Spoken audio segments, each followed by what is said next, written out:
नमस्कार दोस्तों, आपका स्वागत है आपके पसंदीदा चैनल अजय एस्ट्रो मनी गुरु पर। मैं हूं नीना और आज हम बात करेंगे एक महत्वपूर्ण और चर्चित विषय पर, भारत से गेहूं और चावल के निर्यात पर हुए प्रतिबंधों के बारे में। वर्ष 2022 में बसंतकाल के दौरान जब रूस ने यूक्रेन पर हमला करके काला सागर क्षेत्र के बंदरगाहों को जाम कर दिया, तब ऐसा लगा कि वैश्विक बाजार में गेहूं की आपूर्ति में आने वाली कमी को भारत आंशिक रूप से पूरा कर देगा। पिछले कुछ वर्षों में शानदार उत्पादन होने तथा सरकारी स्टॉक सर्वोच्च स्तर पर पहुंचने से भारत अंतर्राष्ट्रीय बाजार में गेहूं का एक महत्वपूर्ण आपूर्तिकर्ता देश बनने की अवस्था में था। अप्रैल 2021 से मार्च 2022 के दौरान भारत से गेहूं का निर्यात बढ़कर 70 लाख टन के रिकॉर्ड स्तर पर पहुंच गया, जो 2020-21 के निर्यात से 250% अधिक था।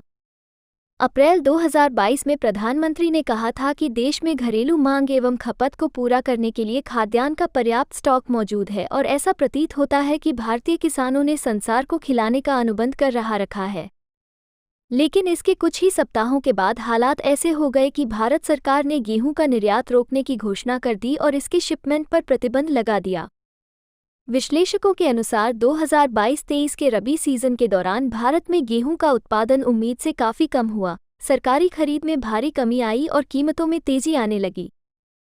इससे घरेलू प्रभाग में खाद्य सहायता कार्यक्रम को जारी रखने में सरकार को कठिनाई होने की आशंका बढ़ गई और इसलिए गेहूं के व्यापारिक निर्यात पर पाबंदी लगा दी गई। मई 2022 में गेहूं के निर्यात पर जो प्रतिबंध लगाया गया था वह अब भी बरकरार है।